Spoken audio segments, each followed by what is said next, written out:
उर्दू सफ़ा को सब्सक्राइब कीजिए और आने वाली हर नई वीडियो के लिए घंटी दबाइए। लेकिन तुमने देखा कि हम सब जिंदा सलामत तुम्हारे सामने खड़े हैं। अब बोलो तुम्हें क्या सजा दी जाए। इमरान सख्त और संजीदा लहजे में कहा।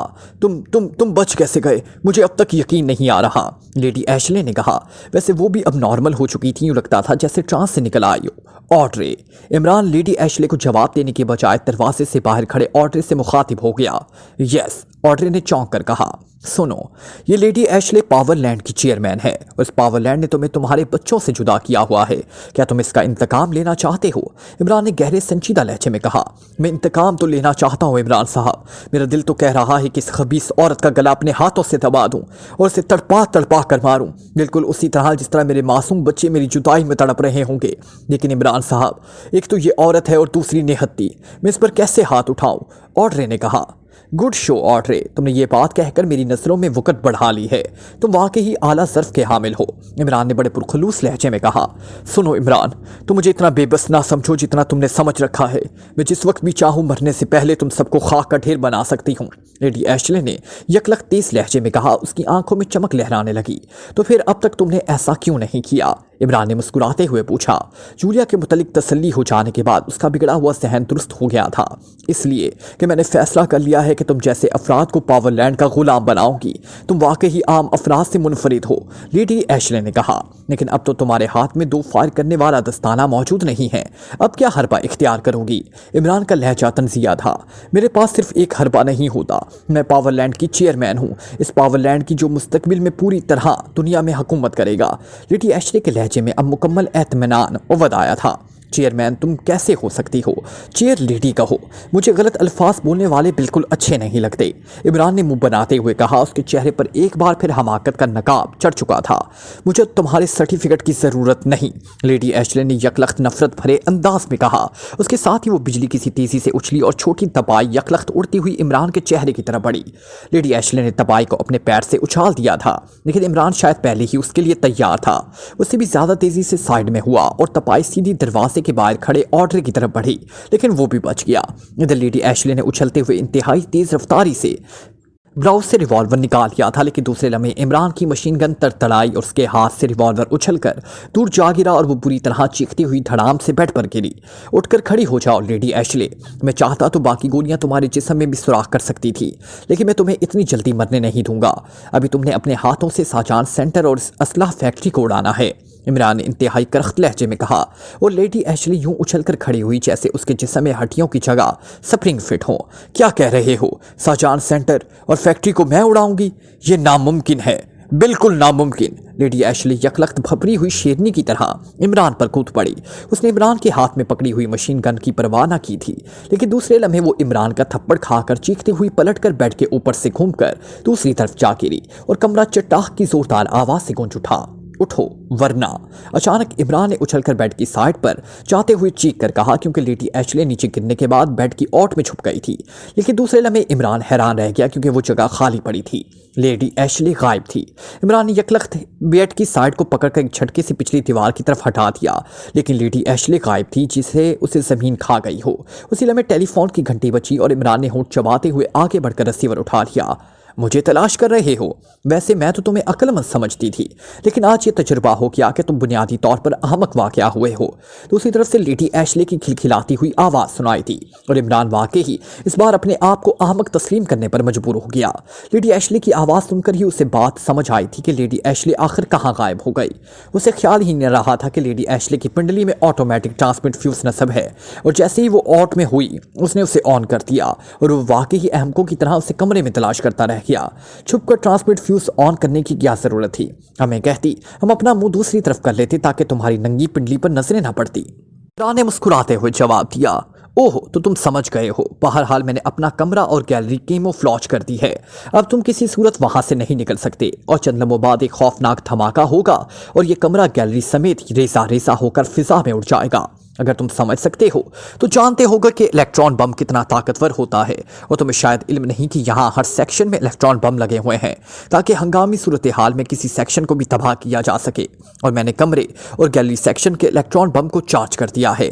मुझे तुम्हारी मौत से ज़्यादा इस बात पर अफसोस रहेगा कि तुम्हारी वजह से मुझे एक सेक्शन उड़ाना पड़ा, लेकिन ये मुझे मारे गए थप्पड़ों का जवाब है, हमेशा के लिए। बाय बाय, लेडी एशले ने तेज लहजे में कहा। उसके साथ ही राब्ता कट गया। इमरान ने इंतहाई फुर्ती से रिसीवर को रिल्डर पर फेंका और उछलकर दरवाजे की तरफ लपका। जल्दी करो, ट्रांसमिट फ्यूज ऑन कर दो, जल्दी फौरन, इमरान ने चीखकर गैलरी में खड़े हुए सब साथियों से कहा। खुद उसने ऑर्डर की तलाश में नजरें घुमाई, लेकिन ऑर्डर काफी फासले पर था। उसी लम्हे तेज तेज गड़गड़ाहट की आवाजें सुनाई देने लगी और गैलरी इस तरह लरसने लगी जैसे तेज आंधी में सूखा पत्ता लरसता है। और चंद लम्हों बाद एक खौफनाक धमाका हुआ, इस कदर खौफनाक जैसे हजारों आतिशफिशां इकट्ठे पड़े हों। एक बड़ी सी मशीन जिस पर बेशुमार छोटे छोटे खाने बने हुए थे। हर खाने में 3 बल्ब मौजूद थे। हर खाने के ऊपर नंबर लिखे थे कि खाना नंबर 12 पर सब्ज रंग का बल्ब तेजी से जल बुझ रहा था। बल्ब के नीचे एक डायल था जिसमें मौजूद सुर्ख रंग की सुई आहिस्ता आहिस्ता हरकत कर रही थी। ये एक छोटा सा कमरा था जिसमें सिर्फ यही एक मशीन थी।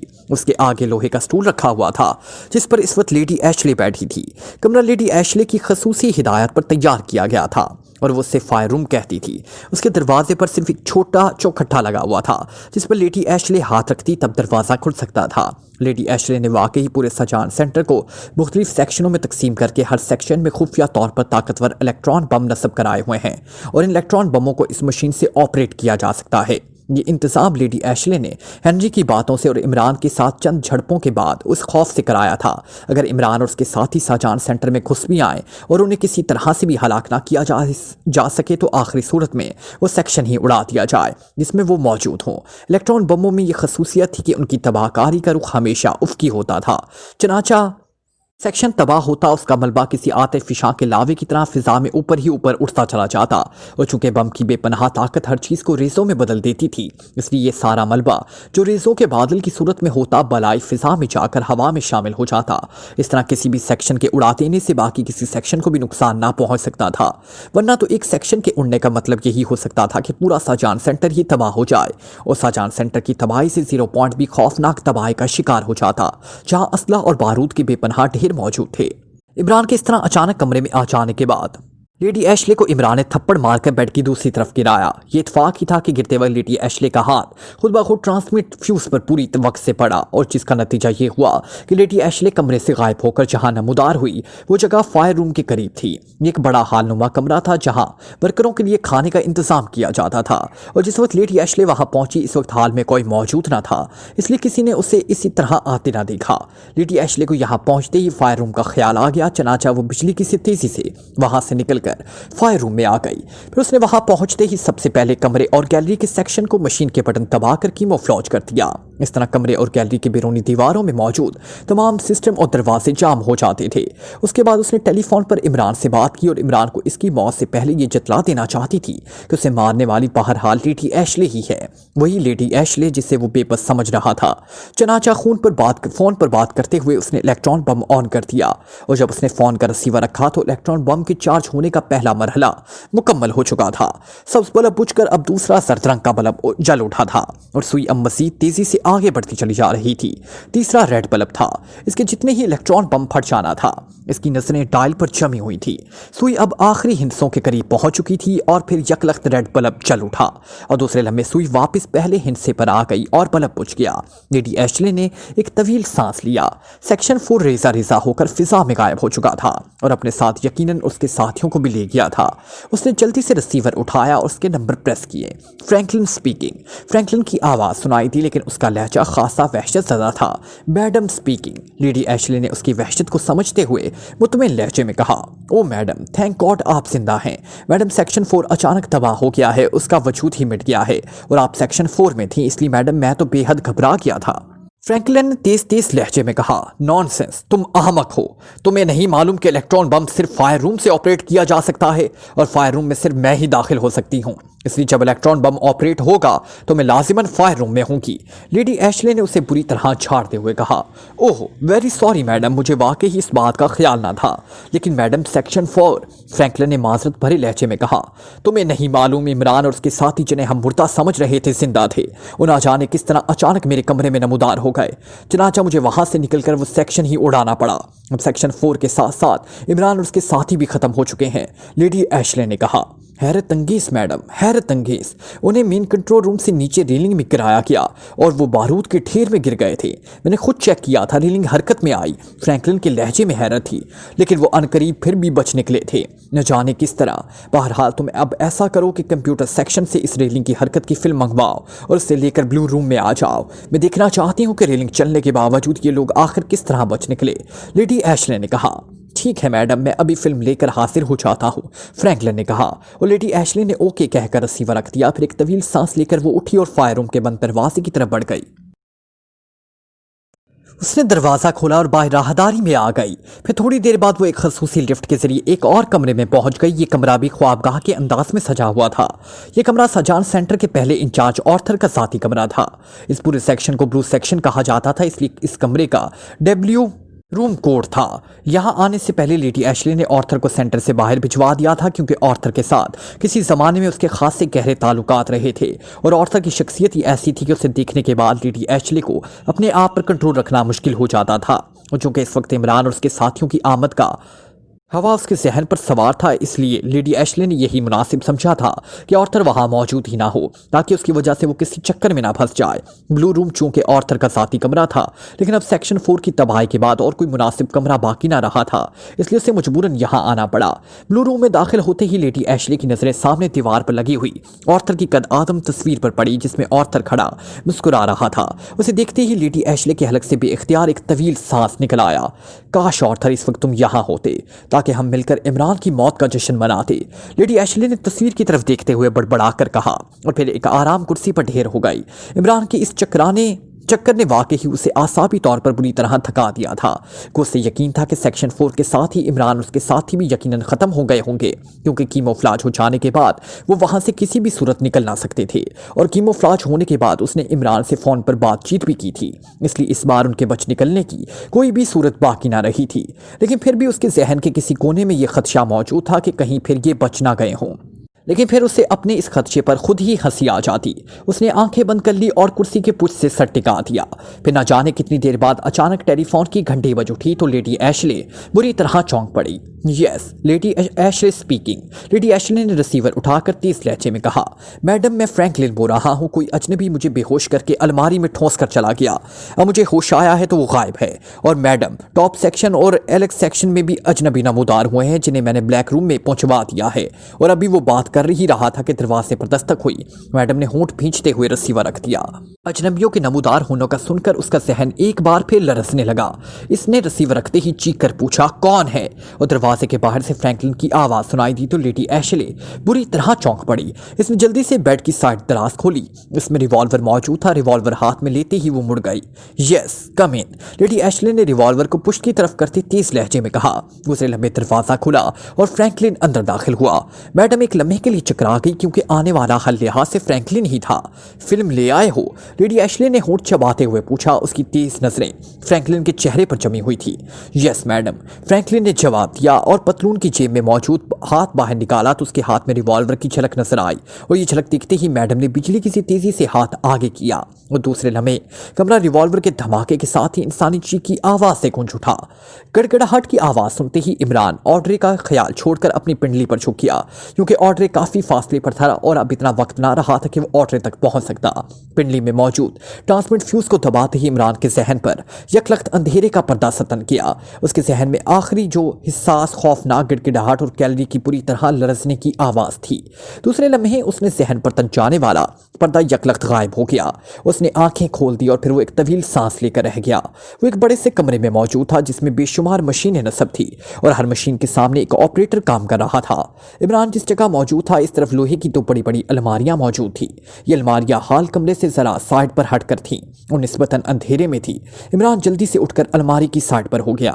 मशीनों पर मुसलसल काम हो रहा था। उसी लम्हे इमरान के कानों में टेलीफोन की घंटी बजने की आवाज़ सुनाई दी और इमरान यकलख चौंक पड़ा। उसे पहली बार एहसास हुआ कि उसकी दाएं तरफ किसी कमरे का दरवाज़ा है और जिस जगह अलमारियां थी वहां राहदारी थी, इसलिए हर जगह हाल से कदरे हट कर थी। इमरान पलक झपकने में आगे बढ़ा और दरवाजे से टिक किया। दरवाज़ा लॉक ना था, इसलिए उसके साथ लगते ही दरवाज़ा भी आवाज़ खुलता चला गया। इमरान ने देखा कि यह दफ्तर नुमा छोटा सा कमरा था जिसकी साइड में मेज़ और उसके पीछे कुर्सी थी। कुर्सी पर एक नौजवान बैठा हुआ था और फोन पर किसी से बात कर रहा था। रिवॉल्विंग कुर्सी दूसरी तरफ घूमी हुई थी, इसलिए वो दरवाज़ा खुलते हुए ना देख सका था। इमरान बड़ी एहतियात से आगे बढ़ा और दरवाजे के साथ ही एक अलमारी की साइड में होकर खड़ा हो गया। दूसरे लम्हे गुफ्तगू सुनकर वो चौंक पड़ा, क्योंकि गुफ्तगू से उसे पता चला कि नौजवान का नाम फ्रैंकलिन है, जबकि वो लेडी एशले से बातचीत कर रहा था। लेडी एशले उससे बता रही थी कि इसने किस तरह सेक्शन 4 को उड़ाकर इमरान उसके साथियों को ख़त्म कर दिया। इसके बाद लेडी एशले ने उसे फिल्म लेकर ब्लू रूम में आने के लिए कहा और फ्रैंकलिन ने ओके कहकर रिसीवर रख दिया और कुर्सी मेज़ की तरफ घुमाई। लेकिन अब चूंकि इमरान अलमारी की साइड में था, इसलिए वो फ्रैंकलिन को नजर ना आ सकता था। फ्रैंकलिन ने रिसीवर रखकर मेज़ पर रखे हुए एक इंटरकॉम का बटन दबाया और किसी को कंप्यूटर सेक्शन से फिल्म मंगवाने का हुक्म दिया। इंटरकॉम पर हुक्म देते ही अचानक मेज पर रखे हुए सुर्ख रंग की एक टेलीफोन से तेज घंटी बज उठी और फ्रैंकलिन ने चौंक कर इसका रिसीवर उठाया। Yes, Franklin speaking. फ्रैंकलिन ने तहमकाना लहजे में कहा, बॉस मैं टिमी बोल रहा हूँ, एलेक्स सेक्शन से। बॉस यहाँ अचानक 2 अफराद एलेक्स रूम में नमूदार हुए हैं, 2 अजनबी। बॉस एलेक्स रूम से बाहर निकलना चाहते थे, लेकिन मैंने उन्हें देखते ही रूम सिस्टम जाम करके उन्हें बेहोश कर दिया है। बॉस उनके पास 36 टोर की मशीन गने हैं। बॉस इनका क्या करना है? बॉस दूसरी तरफ से आवाज सुनाई दी। 2 अजनबी अफराद नमूदार हुए। क्या कह रहे हो? कौन है ये? एलेक्स रूम में कैसे नमूदार हो गए? वहां तो इंतहाई कीमती मशीनरी मौजूद है। अच्छा, तुम उन्हें फौरन ब्लैक हॉल में पहुंचा दो, मैं खुद चेक कर लूंगा। फ्रैंकलिन ने बुरी तरह चौंकते हुए कहा। बेहतर बॉस, दूसरी तरफ से कहा गया और उसके साथ ही राब्ता खत्म हो गया। कमाल है, 2 अजनबी अफराद नमूदार हो गए। क्या टिमी ने शराब पी रखी है? लेकिन टिमी तो इंतहाई जिम्मेदार आदमी है, फ्रैंकलिन ने बड़बड़ाते हुए अंदाज में कहा और रिसीवर को कॉरिडोर पर रखा। लेकिन रिसीवर कॉरिडोर पर रखते ही घंटी एक बार फिर बज उठी और फ्रैंकलिन ने चौंक कर रिसीवर पर दोबारा उठा लिया। Yes, Franklin speaking. फ्रैंकलिन ने कहा, बॉस मैं डेग्रान बोल रहा हूँ। बॉस टॉप सेक्शन में अचानक 3 अफराद नमूदार हुए हैं, लेकिन टॉप सेक्शन में फैली हुई गैस की वजह से वो नमूदार होते ही बेहोश हो चुके हैं। ये तीनों अजनबी अफराद हैं। मैंने उन्हें फौरन कॉरिडोर मशीन के जरिए टॉप सेक्शन से निकालकर अपने कमरे में मंगवा लिया है, क्योंकि अगर वो ज्यादा देर टॉप सेक्शन में रहते तो खत्म हो जाते। डेक्रान की तेज आवाज सुनाई थी। 3 अजनबी अफराद, ये आखिर हो क्या रहा है? कहां से आ रहे हैं ये अफराद? पहले एलेक्स सेक्शन के इंचार्ज ने रिपोर्ट दी कि 2 अफराद वहां नमूदार हैं, अब तुम कह रहे हो कि 3 अफराद टॉप सेक्शन में नमूदार हुए हैं। फ्रैंकलिन ने बुरी तरह चीखते हुए कहा। बॉस मैं क्या कह सकता हूँ? वैसे बॉस उनके नमूदार होने का अंदाज ऐसे था जैसे वो हेडक्वार्टर से आए हों ट्रांसमिट फ्यूज के जरिए, इसलिए बॉस मैंने उन्हें फौरन टॉप सेक्शन से निकाल दिया था। डेक्रान ने घबराई हुई आवाज में जवाब दिया। ओह, ऐसा भी हो सकता है, और मुझे तो ख्याल ही नहीं आया था। लेकिन वहाँ से आने वालों को तो पहले बाकायदा इतला दी जाती है, और फिर वहाँ से आने वाले टॉप सेक्शन और एलेक्स रूम में कैसे नमूदार हो सकते हैं? वो तो मेन हाल में पहुँचते हैं। फ्रैंकलिन ने परेशान लहजे में जवाब देते हुए कहा। मैं क्या कह सकता हूँ बॉस, जैसे आप हुक्म फरमाए। डेक्रान का लहजा खासा सहमा हुआ था। ओके, तुम इन तीनों को ब्लैक हॉल में भिजवा दो, पहले भी 2 आदमी वहाँ पहुँच गए हैं। मैं चेक करता हूँ कि ये कौन लोग हैं, फ्रैंकलिन ने कहा और रिसीवर रख दिया। उन्हें चेक करने की जरूरत नहीं, पहले तुम अपने कमरे में नमूदार होने वाले को तो चेक करो। अचानक इमरान ने अलमारी की साइड से निकलते हुए कहा। उसके हाथ में हल्की मशीन गन बदस्तूर मौजूद थी। तुम कौन हो? फ्रैंकलिन इमरान को देखते ही घबराकर कुर्सी से उठ खड़ा हुआ। उसके साथ ही उसका हाथ तेजी से पतलून की जेब की तरफ बढ़ने लगा। खबरदार, वरना भून डालूंगा, इमरान ने करख्त लहजे में कहा। फ्रैंकलिन ने घबराकर हाथ वापस खींच लिया। इतनी देर में इमरान उसके सर पर पहुंच चुका था। दूसरे लम्हे उसने मशीन गन वाले हाथ को बिजली की सी तेजी से हरकत दी और मशीन गन उछलकर दोबारा इसके हाथ में आई तो इस बार उसकी नाल उसकी मुट्ठी में थी। उसके साथ ही मशीन गन का बट लहराता हुआ पूरी कुव्वत से फ्रैंकलिन की खोपड़ी से टकराया। यह सब कुछ इतनी तेजी से अमल पजीर हुआ कि फ्रैंकलिन संभल ही ना सका और मशीन गन के बट की भरपूर सरब खाकर वो चीखता हुआ फर्श पर जा गिरा। इमरान ने आगे बढ़कर उसके जिस्म पर पैर रखा। फ्रैंकलिन ने तड़प कर उठना चाहा, लेकिन उसी लम्हे इमरान ने उसकी खोपड़ी पर दूसरी सरब जमाई और उसके हाथ पैर सीधे हो गए। इमरान ज़रब लगाकर तेजी से मुड़ा और उसने गहरी नजरों से कमरे का जायजा लिया। कमरे में 2 अलमारियों के अलावा और कोई चीज ना थी। इमरान इन अलमारियों की तरफ बढ़ा। उसे फौरी तौर पर मेकअप की तलाश थी क्योंकि फ्रैंकलिन का कदोकामद और जिस्म उससे काफी हद तक मिलता जुलता था, लेकिन अलमारियों में सिवाय मुख्तलिफ टेपों और फिल्मों के बॉक्सेस के और कोई चीज ना थी। इमरान वापस मेज की तरफ आया ही था कि टेलीफोन की घंटी बज उठी। उसने रिसीवर उठा लिया। Yes, Franklin speaking. इमरान ने फ्रैंकलिन के लहजे में बोलते हुए कहा, बॉस रोक्स बोल रहा हूं, कंप्यूटर सेक्शन ने फिल्म पहुंच गई है। एक भारी सी आवाज सुनाई थी। ओके, अभी उसे अपने पास रखो, मैं मंगवा लेता हूं। ओवर। और सुनो रॉक्स, मैडम ने मेकअप बॉक्स की फरमाइश की है। इमरान ने किसी ख्याल के तहत कहा। Makeup box? लेकिन बॉस, आचान सेंटर में तो मेकअप बॉक्स नहीं है। अलबत्ता 0 पॉइंट का शिफ्ट इंचार्ज पार्कर मेकअप में तजर्बे करता रहता है। इसके पास मुख्तलिफ किस्म के मेकअप बॉक्स मौजूद हैं। रॉक्स ने जवाब दिया। ओ ठीक है, तुम उससे फौरन जदीद किस्म का कोई मेकअप बॉक्स मंगवा लो, लेकिन इंतहाई जल्दी। तुम्हें मालूम है कि मैडम अपने हुक्म की तामील में देर पसंद नहीं करती। और फिर मुझे बताओ, लेकिन फौरन काम होना चाहिए। इमरान ने सख्त और तेज लहजे में कहा। यस बॉस, मैं अभी मंगवाता हूँ, रॉक्स ने कहा और इमरान ने ओके कहकर रिसीवर रख दिया।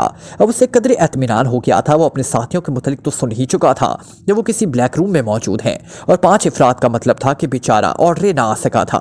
वो हमेशा के लिए अपने बच्चों से जुदा हो चुका था। इमरान को इसका अफसोस जरूर था, लेकिन सिचुएशन ही ऐसी हो गई थी कि उसे बचा ना सका था। साथियों के मुतालिक उसे फिलहाल फिक्र ना थी, क्योंकि जब तक वो फ्रैंकलिन या मैडम उनके मुतालिक हिदायत ना देते, उनके खिलाफ मजीद कोई कार्रवाई ना हो सकती थी। और मैडम को तो इल्म ही ना था और फ्रैंकलिन उसके सामने बेहोश पड़ा था। उसने पहले अपना लिबास उतारा और फिर झुककर उसने फर्श पर बेहोश पड़े हुए फ्रैंकलिन का लिबास उतारना शुरू कर दिया। और थोड़ी देर बाद वो फ्रैंकलिन के लिबास में और फ्रैंकलिन उसका लिबास पहन चुका था, जिसमें एक रिवॉल्वर भी मौजूद था। इमरान ने उसकी नब्ज चेक की तो उसके लबों पर हल्की सी मुस्कुराहट दौड़ गई। फ्रैंकलिन की नब्ज बता रही थी कि वो जल्दी होश में आने वाला नहीं है। उसने जल्दी सी मेज की दराजें खोली और उनमें मौजूद कागजात बाहर निकालकर उन्हें देखने में मसरूफ हो गया। फिर एक कागज खोलते ही वो बुरी तरह चौंक पड़ा। उसने जल्दी से कागज के मजीद तहें खोली। यह साजान सेंटर का तफसीली नक्शा था, जिसमें हर सेक्शन और उसकी कारकर्दगी की भी तफसील शामिल थी। इमरान उसे गौर से देखता रहा। फिर उसने ब्लैक हॉल के साथ साथ ब्लू रूम के भी मार्क कर लिया। उसके बाद उसने कागज को तह करके पतलून की पिछली जेब में डाल दिया। उसी लम्हे टेलीफोन की घंटी बज उठी और इमरान ने रिसीवर उठा लिया। यस, इमरान ने फ्रैंकलिन के लहजे में कहा। बॉस, रॉक्स बोल रहा हूं, मेकअप बॉक्स पहुंच गया है। रॉक्स ने कहा। ओके, मेकअप बॉक्स मेरे कमरे में पहुंचा दो और सुन लो, बॉक्स मेज पर रख दिया जाए, मैं बाथरूम में जा रहा हूं, इमरान ने कहा। उसके साथ ही उसने रिसीवर रख दिया। इसने एक साइड पर मौजूद छोटा दरवाजा देख लिया था, जिसमें हाथ के बाद के अल्फाज मौजूद थे। उसने जल्दी से रिसीवर रखते ही झुककर फर्श पर पड़े हुए फ्रैंकलिन को उठाया और तेजी से बाथरूम का दरवाजा खोलकर अंदर दाखिल हो गया। फ्रैंकलिन को बाथरूम के फर्श पर लेटाकर वो मुड़ा और उसने बाथरूम के दरवाजे की छुरी से आंख लगा दी। चंद लम्हों बाद एक भारी जिस्म का नौजवान कमरे में दाखिल हुआ। उसके हाथ में एक बॉक्स था। उसने बड़ी एहतियात से बॉक्स मेज पर रखा और फिर बाथरूम के दरवाजे की तरफ देखता हुआ मुड़ा के वापस दरवाजे की तरफ बढ़ गया। जब वो दरवाजा खोलकर बाहर निकल गया तो इमरान बाथरूम से बाहर निकला और सबसे पहले वो कमरे के बैरूनी दरवाजे की तरफ बढ़ गया। उसने दरवाजे को लॉक किया और मुड़कर मेज से बॉक्स उठा लिया और वापस बाथरूम में आ गया। बॉक्स में मौजूद ट्यूब्स खासी जदीद थी। इमरान ने मुख्तलिफ ट्यूब्स बाहर निकाली, फिर उसके हाथ तेजी से मसरूफ हो गए। थोड़ी ही देर बाद जब उसने हाथ रोके तो बाथरूम के आईने में फ्रैंकलिन की शक्ल नजर आने लगी। इमरान ने फिनिशिंग टच लगाए और फिर बॉक्स बंद कर दिया। अब मसला था फ्रैंकलिन का। उसने इधर उधर नजरें दौड़ाई, लेकिन बाथरूम में ऐसी कोई चीज नजर न आई जिससे वो फ्रैंकलिन के हाथ पैर बांध सकता। चनाचा वो उसे उठाकर बाहर ले आया और वो अगर चाहता तो उसे गोली मारकर हमेशा के लिए खत्म कर सकता था, लेकिन किसी निहत्ते और बेहोश आदमी को इस तरह मौत के घाट उतारना इमरान की फितरत के खिलाफ था। इसने अलमारी खोली और उसके निचले खाने में फ्रैंकलिन को तोड़ मरोड़ कर ठूंस दिया। ये खाना खाली था। अलमारी चूंकि खासी बड़ी और गहरी थी, इसलिए किसी न किसी तरह वो फ्रैंकलिन को अंदर एडजस्ट करने में कामयाब हो गया। अलमारी के पट बंद करके वो दरवाजे की तरफ बढ़ गया। उसने लॉक खोला और हाल में आ गया। हाल में मौजूद ऑपरेटर चौंक कर मुड़े और इन सब के हाथ तेजी से सलाम के लिए उठ गए। इमरान सर हिलाता हुआ बैरूनी दरवाजे की तरफ बढ़ गया। इसका एक हाथ पतलून की जेब में रखे हुए चिपटे रिवॉल्वर के दस्ते पर ही जमा हुआ था। सब मशीन गन उसने वही कमरे में ही छोड़ दी थी, क्योंकि फ्रैंकलिन का चुस्त लिबास ऐसा था कि उसमें सब मशीन गन के छुपाने की कोई गुंजाइश ना थी। बैरूनी दरवाजे से बाहर निकलते ही वो तेज तेज कदम उठाता राहदारी में आगे बढ़ता गया। नक्शा इस जेब में था, इसलिए इस बार उसे कोई परेशानी ना थी। ब्लू रूम काफी फासले पर था, इसलिए उसे ब्लू रूम तक पहुंचने में कम से कम 15 मिनट लग गए। ब्लू रूम का दरवाज़ा बंद था, दरवाज़ा लकड़ी का था, इसलिए इमरान ने हाथ उठाकर मौतमाना अंदाज में दस्तक दी। कौन है? अंदर से लेडी एशले की चीखती हुई आवाज़ सुनाई दी। मैडम, मैं फ्रैंकलिन हूँ। इमरान ने ऊंची लेकिन मौतमाना अंदाज में जवाब दिया। फिर चंद लम्हों तक खामोशी तारी रही। यस, कम इन। लेडी एशले की आवाज़ दोबारा सुनाई दी और इमरान का मुंह बन गया। इसका मतलब था कि दरवाज़ा अंदर से लॉक ना था। अगर इमरान को पहले से इसका अंदाज़ा होता तो फिर शायद वो दस्तक देने का तकल्लुफ़ ही ना करता। उसने खाली हाथ से दरवाजे पर दबाव डाला तो दरवाज़ा खुलता चला गया और इमरान अंदर दाखिल हुआ। फिल्म ले आए हो? लेडी एशले ने तेज़ लहजे में पूछा। यस मैडम, इमरान ने जवाब दिया। उसके साथ ही उसने पतलून की जेब में मौजूद हाथ बाहर खींचा।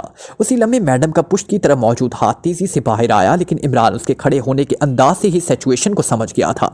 इसलिए जैसे ही मैडम का वो बाजू आगे आया, इमरान ने ट्रिगर दबा दिया। गोली मैडम के हाथ पर पड़ी और ना सिर्फ मैडम के हाथ से रिवॉल्वर बल्कि उसके हलक से साथ ही चीख भी निकली और वो बेइख्तियार अपना हाथ झटकने लगी। लेकिन दूसरे लम्हा इमरान के लिए भी इंतहाई हैरतअंगेज साबित हुआ। शायद उसे मैडम से इतनी फुर्ती की तवक्को ना थी। हाथ को झटकने के दौरान ही मैडम अपनी जगह से उछली और इमरान के सीने पर पूरी कुव्वत से फ्लाइंग किक मार दी और इमरान उछलकर पीछे बंद दरवाजे से जा टकराया। रिवॉल्वर उसके हाथ से भी निकल गया। मैडम किसी माहिर जिम्नास्टिक की तरह कलाबाजी खाकर सीधी हुई थी कि उस बार इमरान अपनी जगह से उछला। मैडम बिजली की सी तेजी से अपनी जगह से हटी। उसका ख्याल था कि इमरान भी उसकी तरह फ्लाइंग किक लगाने के लिए उछला है, लेकिन इमरान उसके करीब पहुंचते ही यकलख्त रुका और दूसरे लम्हे मैडम बुरी तरह चीखती हुई किसी गेंद की तरह उछलकर बेड के ऊपर से होती हुई दीवार के साथ पूरी कुव्वत से टकराई और फिर धड़ाम से बेड के ऊपर आ गिरी। इमरान ने इसके गिरते ही एक कदम आगे बढ़ाया और मैडम का बाजू पकड़कर एक जोरदार झटका दिया। इस बार मैडम मुकाबिल की दीवार से जा टकराई। जोरदार धमाका हुआ और मैडम किसी खाली होती हुई बोरी की तरह फर्श पर गिरी। इस बार उसका सर दीवार से टकराया था और ये टक्कर इतनी जोरदार थी कि मैडम होशो हवास खो बैठी। मैडम के नीचे गिरते ही इमरान एक बार फिर आगे बढ़ा। उसने मैडम को गले से पकड़कर फिजा में उठा लिया, लेकिन मैडम का जिस्म बेहिस्सो हरकत रहा तो उसने उसे बेड पर उछाल दिया और खुद एक तरफ रखी हुई अलमारी की तरफ बढ़ गया, जहां उसे नायलॉन की रस्सी का एक बड़ा सा टुकड़ा नजर आ गया था। रस्सी के इस टुकड़े के साथ एक खूबसूरत फ्रेम दीवार के साथ बना हुआ था। इमरान ने फ्रेम को पकड़कर खींचा और फिर रस्सी उससे अलहदा करके वो वापस बेड की तरफ मुड़ा। उसने मैडम के हाथ पुश्त पर करके उन्हें अच्छी तरह बांध दिया, क्योंकि उससे फिक्र थी कि मैडम फिर ट्रांसमिट फ्यूज की मदद से गायब ना हो जाए। यही वजह थी कि उसने मैडम को एक लम्हे के लिए भी संभलने का मौका ना दिया। उसी लम्हे टेलीफोन की घंटी एक बार फिर बज उठी। इमरान ने हाथ बढ़ाकर रिसीवर उठा लिया। यस, इमरान के हलक से मैडम जैसी आवाज निकली। मैडम, मैं फ्रैंकलिन बोल रहा हूँ। मैडम गजब हो गया। वो अजनबी मेरा लिबास पहनकर और मेरा मेकअप करके यहाँ से बाहर निकला है। भी इसकी दराजें भी खुली पड़ी हैं और शाहजहां सेंटर का नक्शा भी गायब है। इसने आपका नाम कहकर रॉक से मेकअप बॉक्स मंगवाया था। फ्रैंकलिन बुरी तरह घबराई हुई आवाज़ दी। अहमक आदमी, तुम्हें अब ये सब कुछ याद आ रहा है? अगर मैं भी तुम्हारी तरह गाफिल हो जाती तो पूरा सेंटर उठ जाता। वो तुम्हारे मेकअप में मेरे पास पहुंच गया था, लेकिन मैंने उसे बेहोश कर दिया है। अब वो बेहोशी के आलम में मेरे सामने पड़ा है। इमरान ने सख्त लहजे में जवाब दिया। ओ मैडम, वो हैरत अंगेज आदमी है मैडम। अगर मुझे अचानक होश ना आ जाता तो ना जाने क्या हो जाता। मैडम, ये इमरान उसके साथी है शायद, फ्रैंकलिन ने कदरे मुतमईन लहजे में कहा। वो मर चुके हैं। ये और ग्रुप है, इनसे भी ज्यादा खतरनाक। एक खौफनाक बात सामने आई है। ये बताओ, शाहजहां सेंटर और 0 पॉइंट में इस वक्त कुल कितने अफराद होंगे? इमरान ने पूछा। मैडम, 150 के करीब अफराद हैं। क्यों मैडम? फ्रैंकलिन ने चौंकते हुए पूछा। इस अजनबी ने एक इंकिशाफ किया है, इंतहाई खौफनाक इंकिशाफ। शाहजहां सेंटर में उन्होंने कहीं खुफिया तौर पर हाई पावर मेगा बम फेंक दिया हुआ है। तुम जानते हो मेगा बम क्या होता है? इमरान का लहजा बेहद तेज था। उसने जानबूझकर एक फर्जी बम का नाम लिया। मेगा बम? नहीं मैडम, मैं तो ये नाम पहली बार सुन रहा हूँ। फ्रैंकलिन ने इमरान की तवक्को के ऐन मुताबिक जवाब देते हुए कहा। यह इंतहाई खौफनाक और जदीद बम है। यह हवा में मिलने वाली इस गैस से ऑपरेट हो जाता है जो इंसानी सांसों से पैदा होता है। जहाँ ये बम मौजूद हो वहाँ 10 या 10 से ज़्यादा अफराद जैसे ही इकट्ठे होंगे ये बम फट पड़ेगा। इसमें इतनी ताकत है कि यह शाहजहां सेंटर और 0 पॉइंट दोनों को बैक वक्त खाक का ढेर बना सके। और इसमें एक और हैरत अंगेज बात यह है कि यह किसी मशीनरी से चेक नहीं किया जा सकता, क्योंकि उसकी हालत दवा के कैप्सूल से बड़ी नहीं होती। इसलिए मैंने फैसला किया है कि तुम 0 पॉइंट और शाहजहां सेंटर में मौजूद अपने तमाम अफराद को लेकर फौरन लाडीम सेंटर पहुंच जाओ। फिर वहां से मुझे कॉल करना। उसके बाद मैं नया प्रोग्राम बताऊंगी। इमरान ने तफसील बताते हुए कहा। लेकिन मैडम, इस खौफनाक बम की मौजूदगी में आप यहाँ रहेंगी? फ्रैंकलिन ने हैरत भरे लहजे में कहा। अहमक आदमी, मुझे क्या खतरा है? जब यहाँ 10 अफराद ही ना होंगे तो बम फटेगा ही नहीं। इसलिए जो मैं कह रही हूँ फौरन उस पर अमल करो। इमरान ने उस बुरी तरह झाड़ते हुए कहा। उसी ने शाहजहां सेंटर की तबाही का फैसला कर लिया था, लेकिन उसके बावजूद वह यहाँ मौजूद बेगुनाह अफराद की इतनी बड़ी तादाद को ना मानना चाहता था, इसलिए मजबूरन उसे ये चक्कर चलाना पड़ा। 0 पॉइंट और शाहजहां सेंटर दोनों को क्लोज करना पड़ेगा, फ्रैंकलिन ने घबराए हुए लहजे में कहा। फ्रैंकलिन, मैं आखिरी बार तुम्हें वार्निंग दे रही हूँ, हुक्म की तामील करो। क्या तुमने मुझे अहमक समझ रखा है? इमरान ने एशली की आवाज में हलक के बल चीखते हुए कहा। ठीक है मैडम, आप जैसा कहें, फ्रैंकलिन ने बुरी तरह घबराए हुए लहजे में कहा। उसके साथ ही राब्ता खत्म हो गया। इमरान ने एक तवील सांस लेते हुए रसीवर रख दिया। रसीवर रखने के बाद वो अलमारी की तरफ बढ़ा। उसने अलमारी के पट खोले तो उसकी नजरें एक कोने में मौजूद कैप्सूलों से भरी हुई दवा की शीशी पर पड़ गई। उसके लबों में मुस्कुराहट ऊपर आई। उसने शीशी का ढक्कन खोलकर इसमें से एक कैप्सूल निकाला और फिर शीशी वापस रखकर अलमारी बंद करने ही लगा था कि उसे एक थैले की थोड़ी सी खुली हुई जिप में से खंजर का दस्ता नजर आया। उसने जल्दी से थैला उठाया। उसकी जिप खोली तो वाकई इसमें मुख्तलिफ साइजों के तेज धार और नुकीले खंजर खासी तादाद में मौजूद थे। इमरान ने एक खंजर मुंतखब किया और थैला वापस अलमारी में डालकर वो मुड़ा और बेड की तरफ बढ़ गया। मैडम की पिंडली पर फुल जुराब चढ़ी हुई थी। इमरान ने खंजर की नोक से जुराब को काटा, फिर उसे वो मखसूस उभार नजर आ गया जहां ट्रांसमिट फ्यूज पिंडली के अंदर मौजूद था। इमरान ने खंजर की मदद से किसी माहिर सर्जन की तरह पिंडली में खंजर की नोक उतार दी। दूसरे लम्हे मैडम के जिस्म में हरकत हुई और साथ ही उसके हलक से दर्द भरी चीख निकल गई, लेकिन इमरान ने बिजली की सी तेजी से ऑपरेशन मुकम्मल किया और खून में लथड़ा हुआ ट्रांसमिट फ्यूज पिंडली से बाहर निकाल लिया। मैडम वो बुरी तरह भड़कने लगी थी। इसकी पिंडली से खून रसने लग गया था। मैंने तुम्हारी ये सुलेमानी टोपी टाइप फ्यूज निकाल दिया है मैडम, ताकि तुम फिर ना गायब हो जाओ। पहले मेरा ख्याल था कि हेडक्वार्टर के टारगेट बदल जाने की वजह से ट्रांसमिट फ्यूज बेकार हो चुका है, लेकिन अब मुझे मालूम हो गया है कि ये फ्यूज इस सेंटर की हद तक कारआमद है और इन्हीं फ्यूज की वजह से हम तुम्हारे इलेक्ट्रॉन बम का शिकार होने से बच गए। इमरान ने सर्द लहजे में कहा। खून आलूद खंजर अभी तक उसके हाथ में था। तुम दरिंदे हो, भेड़िए हो, मैडम ने करहाते हुए कहा। ठीक है, दरिंदे भी हैं हम। सेक्शन 4 को इलेक्ट्रॉन बम से उड़ाते वक्त तुमने मासूम भेड़ का किरदार अदा किया था। बहरहाल मेरी बात सुन लो मैडम, अब मैंने इस खेल को ख़त्म करने का फैसला कर लिया है। ये कैप्सूल देख रही हो, इस कैप्सूल के अंदर एक खौफनाक बम मौजूद है और अब ये कैप्सूल तुम्हें खाना पड़ेगा। ये तुम्हारे मैदे में पहुंचकर फट जाएगा और तुम्हारा ये खूबसूरत जिस्म वाकई हजारों टुकड़ों में तब्दील हो जाएगा। लो, इसे खा लो। इमरान ने कैप्सूल उसकी आंखों के सामने नचाते हुए कहा। नहीं, मुझे मत मारो, मैं उसे नहीं खाऊंगी। मैडम ने दहशत सदा होते हुए कहा। कैसे नहीं खाओगी? इमरान ने भेड़िए की तरह गुर्राते हुए कहा और एक सांस से उसकी गर्दन पकड़कर दबा दी। गर्दन पर जोर पड़ते ही मैडम का मुंह खुद ब खुद खुल गया, लेकिन उसके साथ ही उसने बुरी तरह तड़पना शुरू कर दिया। मत मारो, मुझे मत मारो please, for God sake, madam ने बुरी तरह तड़पते हुए कहा। इमरान ने कैप्सूल उसके जबरन खुले हुए मुंह की तरफ बढ़ाया तो मैडम की आंखों से बेख्तियार आंसू बहने लगे। अरे, तुम तो रोने लगी। वाह, पावरलैंड की चेयरमैन इस तरह रोने लग जाएगी, मैं तो सोच भी ना सकता था। इमरान ने बड़े तंजिया लहजे में कहा। मैं तुम्हारी हर बात मानने को तैयार हूं, मुझे जिंदा रहने दो, मत मारो, लेडी एशले ने बुरी तरह घिघियाते हुए कहा।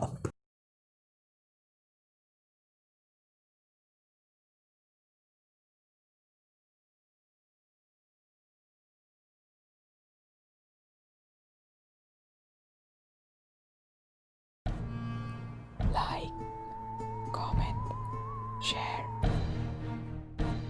press the bell icon